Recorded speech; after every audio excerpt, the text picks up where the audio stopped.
Hello दोस्तों, आज हम जानेंगे किडनी फंक्शन क्या है और उसके क्या कार्य हैं, साथ ही साथ उसके मेडिसिन के बारे में।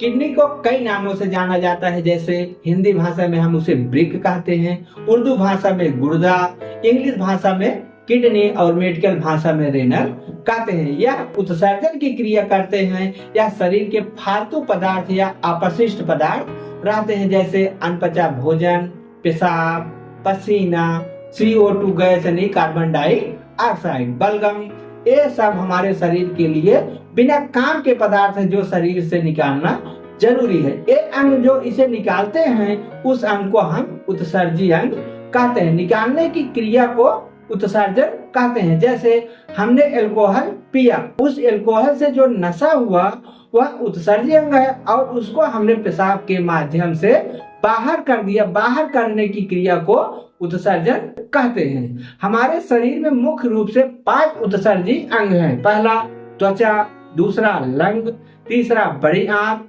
चौथा यकृत और 5वां किडनी। त्वचा हमारे पूर्णांग प्रणाली का हिस्सा है जो हमारे शरीर से गर्मियों में पसीने व नमक के रूप में निकलता है और ठंडियों के दिनों में सीओम यानी तैलीय पदार्थ के रूप में निकलता है। जैसे आप सो के उठेंगे तो देखेंगे यहाँ चेहरे पर तैलीय पदार्थ जैसा लगा रहता है। फिर है आपका लंग यानी फेफड़ा। यह शरीर से गैसीय अपशिष्टों को बाहर निकालता है और ऑक्सीजन लेता है और कार्बन डाइऑक्साइड को निकालता है। साथ ही साथ आप ठंड के दिनों में देखे होंगे जब शीतलहरी ज्यादा पड़ी रहती है तो मुंह से जो सफेद सफेद भाप निकलता है वह ही कार्बन डाइऑक्साइड होता है और बलगम के रूप में। फिर है आपका बड़ी आंत। यह पूरे शरीर से अपशिष्टों को इकट्ठा करती और मल के रूप में बाहर कर देती है। फिर है आपका लीवर यानी यकृत। लीवर रक्त को कई खाद्य पदार्थों को तोड़ता है जिसमें विषाक्त पदार्थ यानी जहरीला पदार्थ शामिल होता है। जैसे अमोनिया एक विषाक्त पदार्थ है, इसको लीवर यूरिया में बदल देता है। यूरिया में बदलने के बाद किडनी को दे देता है। फिर किडनी क्या करती है, पेशाब के माध्यम से बाहर कर देती है। किडनी एक मेन अंग है हमारे यूरिनरी सिस्टम का। किडनी इसलिए महत्वपूर्ण अंग है, ये हमारे रक्त से पानी, लवण और खनिजों जैसे सोडियम, कैल्शियम, फास्फोरस और पोटेशियम जो हमारे स्वास्थ्य संतुलन बनाए रखते हैं। इस संतुलन के बिना हमारे शरीर में तंत्रिकाएं, मांसपेशियां और अन्य ऊतक समान रूप से काम नहीं कर सकते हैं। किडनी की संख्या 2 होती है। यह सेब के आकार के समान होती है। यह हमारे पीछे के साइड वर्टिब्रा कॉलम के दोनों साइड डायाफ्राम के नीचे थोरेसिक वर्टिब्रा के 12वें कॉलम से तीसरे लंबर वर्टिब्रा के कॉलम तक होती है। दाहिनी किडनी लीवर के दबाव के कारण थोड़ा नीचे आ जाती और बाईं किडनी उसी की सीध में स्प्लीन के पीछे होती है। किडनी से जो नसें निकलती है उसी को हम मूत्रवाहिनी या यूरेटर कहते हैं और पेशाब जहाँ स्टोर होता है उसे हम ब्लैडर या मूत्राशय कहते हैं। लगभग 400 से 500 ml तक यह ब्लैडर में पानी को स्टोर कर सकता है या मूत्र को स्टोर कर सकता है और जहाँ से पेशाब बाहर निकलता है उसे हम यूरेथ्रा कहते हैं। इसके भार की बात करें तो यह 140 से 150 ग्राम का होता है। यह उसके हेल्थ पर डिपेंड करता है। आपकी हर किडनी लगभग 10 लाख फिल्टरिंग यूनिट या इकाई से बनी होती है जिन्हें हम नेफ्रॉन कहते हैं। प्रत्येक नेफ्रॉन में एक फिल्टर होता है जिसे ग्लोमेरुलस कहा जाता है। ग्लोमेरुलस क्या होता है? ग्लोमेरुलस एक प्रकार की छन्नी होती है। इसमें विस्पंदन की विशेषता के साथ साथ छोटे छोटे छेद होते हैं। इसमें जल और छोटे आकार के पदार्थ आसानी से उसके माध्यम से छन जाते हैं, लेकिन बड़े आकार की लाल रक्त कोशिकाएं, सफेद रक्त कोशिकाएं, प्लेटलेट, प्रोटीन आदि इन छिद्रों से पास नहीं हो सकते।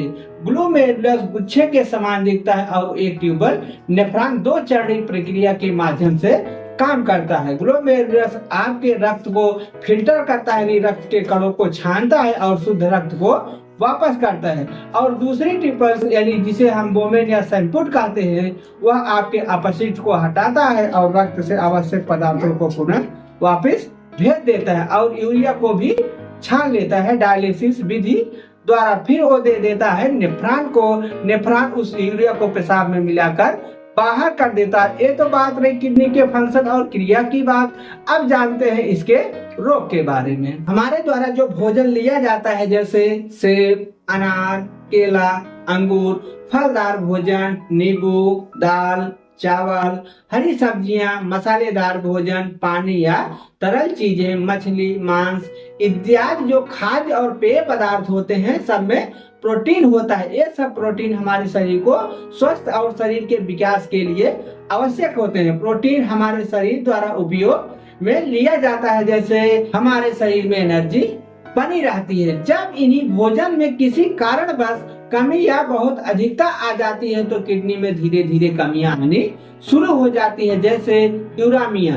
यूरामिया एक बीमारी है जिसमें अमोनिया की मात्रा बढ़ जाती है, जिससे पेशाब से बहुत गंध आने लगती है। फिर है आपका गाउट, जिन्हें गठिया बीमारी कहते हैं। इसमें यूरिक एसिड की मात्रा बढ़ जाती है। गठिया बीमारी में जो हमारे हड्डियों का जोड़ होता है इसमें साइनोवियल द्रव भरा होता है। यूरिक एसिड बढ़ने की वजह से साइनोवियल द्रव सूखने लगता है, जिससे हड्डियों के जोड़ में बहुत दर्द होने लगता है, जिसकी वजह से साइनोवियल द्रव घट जाता है, जिसकी वजह से हमारे शरीर के जोड़ों में दर्द अधिक बढ़ जाता है। पानी की कमी, मोटापा आपके परिवार में किसी को हुआ है तो भी हो सकता है। पथरी तब बन सकती है जब मूत्र में कुछ ऐसे पदार्थ बहुत ज्यादा मात्रा में मौजूद हो, जैसे नमकीन, दूषित खाद्य या पेय पदार्थ, मूंगफली, चाय, पालक, मीट, मछली इत्यादि। ये सब ऑक्सलेट की मात्रा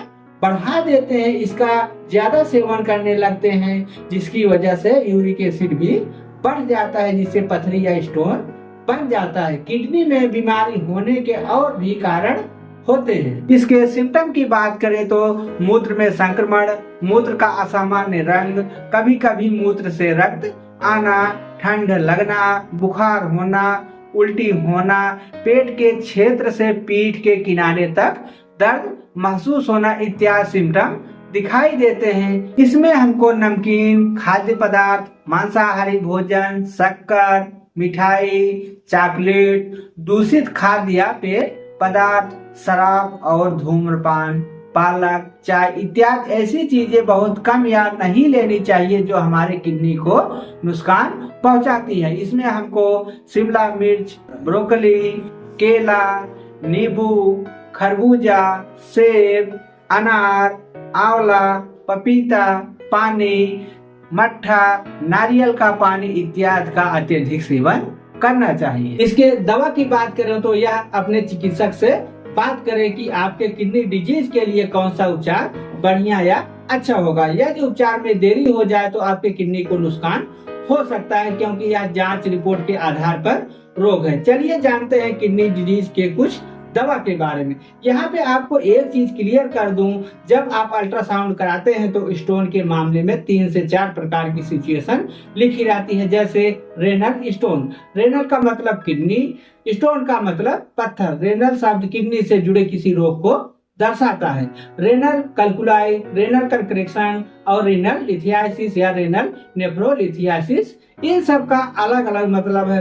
रेनल स्टोन का मतलब एक पत्थर, रेनल कैल्कुलाई का मतलब 2 से 10 पत्थर जुड़ के बने हैं, और रेनल करेक्शन का मतलब 10 से अधिक पत्थर जुड़ के बने हैं, और लिथियासिस का मतलब होता है किडनी से लेकर ब्लैडर तक किसी कारणवश पेशाब उरेथ्रा तक नहीं पहुंच पा रहा है, जैसा आप इमेज पे देख पा रहे हैं। तो शुरू करते हैं किडनी से जुड़े कुछ दवा के बारे में। ACE इनहिबिटर्स दवाएं जैसे फोसिनोप्रिल, लिसिनोप्रिल, पेरिंडोप्रिल, रमिप्रिल, ए ग्रुप की जैसी दवाओं का प्रयोग करना चाहिए। मरीज के कंडीशन के हिसाब से ये दवाएं उच्च रक्तचाप, एंजियोटेंसिन 1 के दबाव बढ़ाने वाले प्रभाव को नष्ट करती हैं, जिससे उच्च रक्तचाप सामान्य हो जाता है। इसके साथ साथ वृक्क में रुधिर प्रवाह को बढ़ाती हैं और वृक्कीय विकार को बढ़ने से रोकती हैं। फिर है आपका ओरल एंटी डायबिटीज दवाएं, जिन्हें हम मधुमेह रोधी औषधियां कहते हैं। ये दवाएं ब्लड शुगर लेवल को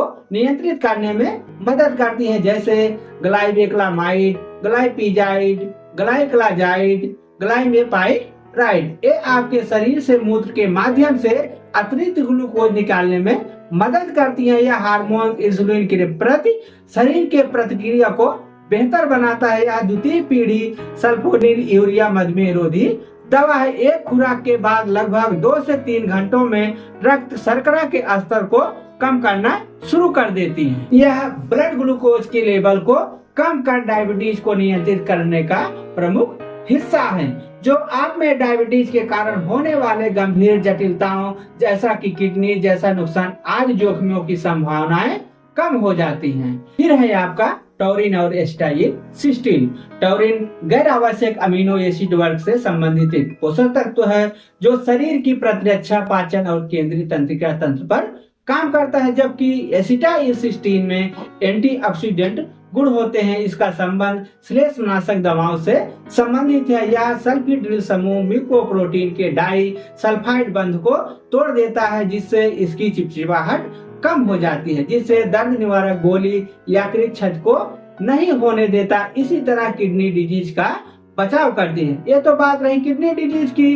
कुछ दवा के बारे में, यदि किडनी में स्टोन हो गया हो तो हमें क्या दवा लेनी चाहिए। किडनी स्टोन का मतलब ये नहीं कि सिर्फ किडनी में स्टोन हो तो उसी को रेनल स्टोन या किडनी स्टोन बोलेंगे। अगर यूरिनरी सिस्टम में किडनी से लेकर यूरेथ्रा तक कहीं भी स्टोन हुआ तो उसको हम किडनी स्टोन या रेनल स्टोन बोल देते हैं। यहाँ आपको 3 तरह के पेशेंट मिलते हैं। पहला मरीज, उसके पेट में दर्द हुआ और उसका अल्ट्रासाउंड हुआ और पता चला उसको 3 से 4 mm की किडनी स्टोन है। उसको दवा देते हैं जैसे ड्रोटावेरिन, ओफ्लॉक्सासिन, सेस्टोन और सिरप नीरी।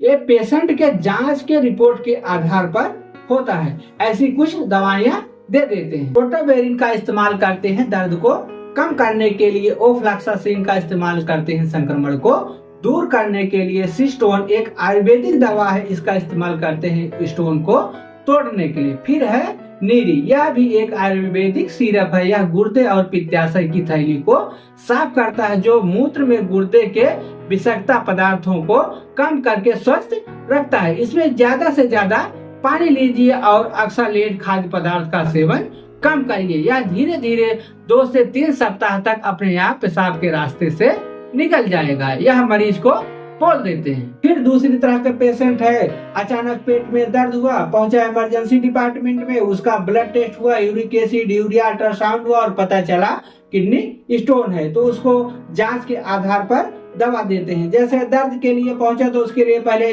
दर्द का इंजेक्शन देंगे। नॉन ओपियाइड एनाल्जेसिक जैसे डाइक्लोफिनेक, बेक्लोफेन, किट्रोलैक या ओपियाइड एनाल्जेसिक जैसे बुप्रीनार्फिन, ट्रामाडोल, हाइड्रोक्लोराइड दर्द के अनुसार। फिर पेंटाप आईवी कर देते हैं। एंटीबायोटिक 1 से 1.5 ग्राम आईवी कर देते हैं। से सब दवाइयाँ जांच रिपोर्ट के आधार पर दी जाती हैं। अगर इससे आराम नहीं होता है तो आईवी डेक्सट्रोज सलाइन कर देते हैं। फिर दवा देते हैं जैसे स्टोन 1B6 या नीरी जैसा सिरप दे देते हैं। इसमें पोटेशियम, मैग्नीशियम साइट्रेट और विटामिन B6 है। मैग्नीशियम पोटेशियम साइट्रेट मूत्र के पीएच लेवल को बढ़ाता है और विटामिन B6 ऑक्सलेट की मात्रा को कम करता है। स्टोन 1B6 की तरह कार्य नीली सिरप का भी है। फिर है आपका एंटी गाउट ड्रग्स जैसे एलोप्यूरिनोल, प्रोबेनेसिड, फिप्कोस्टेट। ये गठिया रोधी औषधियां हैं, इसका इस्तेमाल करते हैं यूरिक एसिड को कम करने के लिए या सूजन व दर्द में आराम पहुंचाते हैं। फिर है आपका थायजाइड मेडिसिन, इसको 3 भागों में बांटा गया है जैसे फ्रोसेमाइड, बुटामेटानाइड, पाइरेटानाइड, क्लोरोपाइजाइड, इंडेपाइमाइड, जिपामाइड, मेटोलाजोन, थियोफाइलिन, मैनिटोल। ये दवाएं रक्त वाहिकाओं को मुलायम बनाती है और उच्च रक्तचाप को कम करने के साथ साथ मूत्र की मात्रा बढ़ाकर शरीर से अतिरिक्त तरल पदार्थ को बाहर निकालने में सहायक होती। फिर है आपका प्रोटाजोआ और माइक्रोलाइड एंटीबायोटिक दवाएं जैसे मेट्रोनिडाजोल, टिनिडाजोल, सेगनिडाजोल, अमिकासिन, जेंटामाइसिन, इरेथ्रोमाइसिन, इजेथ्रोमाइसिन। यह सब दवाएं संक्रमण के आधार पे दी जाती है। यह दवा ग्राम पॉजिटिव और ग्राम नेगेटिव दोनों पे कार्य करके जनन मूत्र मार्ग के संक्रमण से बचाती है। दवा सलाइन की प्रक्रिया पूरी होने के बाद बोल दिया जाता है ऑक्जेलेट से भरपूर खाद्य पदार्थ जैसे पालक, चीनी, नमक, बादाम आदि का सेवन सीमित कर दे और सीड्स, फल खाएं और बहुत सारा फ्लूइड या पानी पीने के लिए बोल दिया जाता है। फिर तीसरी तरह के पेशेंट है, जैसे उन्होंने दवा खाया, इंजेक्शन लगवाया और सलाइन भी चढ़वाया, इसके बावजूद आराम नहीं मिला, तो लास्ट ऑप्शन होता है अब ऑपरेशन ही करवाना पड़ेगा। तो उन्हें भेज दिया जाता है नेफ्रोलॉजिस्ट डॉक्टर के पास, क्योंकि उनके पास ऑपरेशन के कई विकल्प होते हैं, जैसे ESWL, PCNL, फिर है यूरोटेरोस्कोपी। इसके लिए आपको डॉक्टर ही बता सकते हैं, क्योंकि उस समय आपकी कंडीशन कैसी है, आपकी जांच रिपोर्ट कैसी है, तो डॉक्टर ही बता सकते हैं कि चिकित्सा ऑपरेशन के लिए कौन सा विकल्प सही है। क्योंकि किडनी हमारे शरीर का महत्वपूर्ण उत्सर्जित अंग है। यह रही किडनी फंक्शन और किडनी डिजीज की दवाएं। वीडियो पसंद आए तो लाइक करिए, सब्सक्राइब करिए, कमेंट करना ना भूलें। फिर मिलते हैं नेक्स्ट वीडियो में किसी नए टॉपिक के साथ। जय हिंद, जय भारत।